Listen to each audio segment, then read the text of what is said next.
So, Stephen Mailer, the term pharaoh is used for the high ruler of ancient Egypt. Can you tell us where the word pharaoh comes from Yes. and why it is also not a correct term for a leader of the ancient Egyptian culture? This is one of the most difficult things that is misunderstood. I say everyone, including myself, has used the term incorrectly. Again, pharaoh, as we know the modern word, is a Greek derivation, as most of the terms that came out of the ancient civilization. Pharaoh, actually Hebrew word pero, and it referred to the male leader of the house, as you suggested. But what we understand is that this is basically what we call Greco-Roman mythology, which is Egyptology. They never asked the indigenous people what the tradition was. And as Abdel Hakim taught, in what we now call chematology, the civilization was matriarchal. Descent went from mother to daughter, never father to son. And so the term pharaoh actually comes from the ancient Comitian term per-ah, the high house, which was the woman's house. Again, descent going from mother to daughter. So in essence, we say there never were any male pharaohs. All the term has been used wrong. The woman was the per-ah, the high house. And by who she chose to be her consort, he would be considered the male head of the house. And that's who's depicted on the walls. That's whose titles we see in cartouches. But never was he referred to in the ancient civilization as pharaoh. He was the male head of the house, the Horus. She was the per-ah. So we've all used the term wrong, and it continues to be wrong today when people say Pharaoh Ramses, Pharaoh Tutmos. There was no such thing. There were no male pharaohs.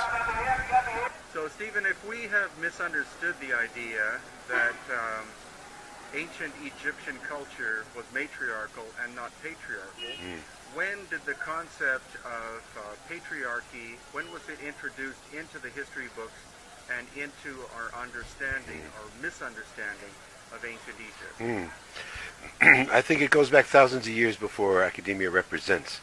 I did a lot of work in this, actually did a second master's degree in the evolution of matriarchies and matriarchal cultures, and that's what led me to understand that Egypt was a matriarchy, even long before I met Hakim. And what really attracted me to his teachings is he started talking matriarchy from the beginning.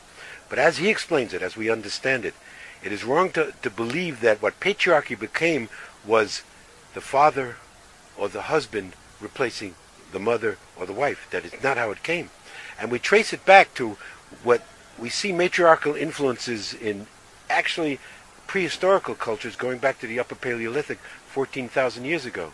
But it is recognized that true matriarchies come in around 8,000 BCE, which corresponds to the astrological age of Cancer, a matriarchal sign. We see in the archaeological record what are called Venus figurines, all these cultures worshipping goddesses or a mother figure. Matriarchy comes in. How it slides into patriarchy, again, goes with the cycles. We talk about the 5 cycles. We talk about coming into a cycle of Amen, which is separation. At the same time, you have the astrological ages of Taurus and then Aries. It is in the time of Aries, around 2000 BCE, where all cultures seem to be tending then to patriarchal influences. What happens here in Egypt is mainly the Greeks who come in and bring patriarchal influence.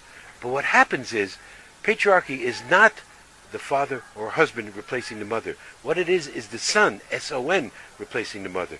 And as Hakim would teach, there's no one to blame. For a long time in the women's movement in America in the 70s and around the world, there was this blaming of men by women, that men had subjugated women in patriarchy.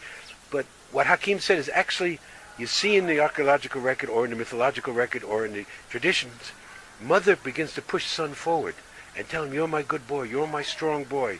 So what happens as patriarchy is that the son supplants the mother. So all our deities in our modern patriarchal religions, like Judaism, like Christianity, like Islam, are sons, S-O-N, who replace the mothers. And in Egypt, of course, it's Horus replaces Isis, and Hathor replaces them as the deciding influence, and that's how it becomes patriarchal. And it's clearly, a clear influence in that was in the town square of the ancient city of Babylon. There was a statue of who had then become the state god Marduk, actually taking a sword and splitting his mother, Tiamat, in two.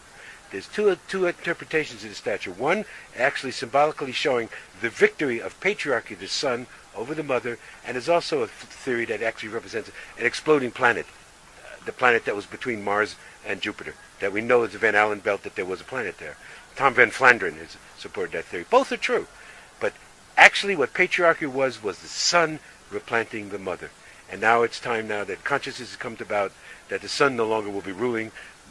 Mother right is coming back in, the goddess is being brought in, the so-called feminine netters, and there'll be more of a balance in the future, what we're coming to the new age, the awakening of masculine and feminine, male and female. That has to go one side to balance up the other side. We swung so far to patriarchy, it has to swing now to bringing back the goddess energy, the feminine energy, back to bring it back to where it needs to be. And as Hakim said, there's no one to blame. It's just the natural cycle. We fell out of consciousness when the only thing that mattered to the ancient Cometians was the Great Mother, Nut, who the Sphinx represents, Tefnut, the spit of Nut. The only image to them was the Great Mother, the creator of all there is, the creator of all that's uncreated. Then different aspects of what we call the netters come in, and religion comes to be. But when patriarchy takes over matriarchy, it's the son supplanting the mother. And that's why the influence here, the Greeks who were only interested in fathers and their sons, because that's their culture, so that's what they saw. They saw the people that were plastered on the walls in what are called cartouches. They thought these were titles of kings and their sons. Kings and their sons. So they create 33 dynasties of all of these different kings, and it's had nothing to do with the ancient culture. We talk about dynastic Egypt, but it's all Greco-Roman mythology. It was all just descent from the mother's house, and the male, usually a brother. There was no incest in this culture. A sister would choose a brother to be her consort to keep the family line together. And so basically what you see on the walls are brothers who've been ruling with their sisters. They are the Pur'ah, and they've chosen him to be the Horus. And that's what's depicted on the walls, not a pharaoh.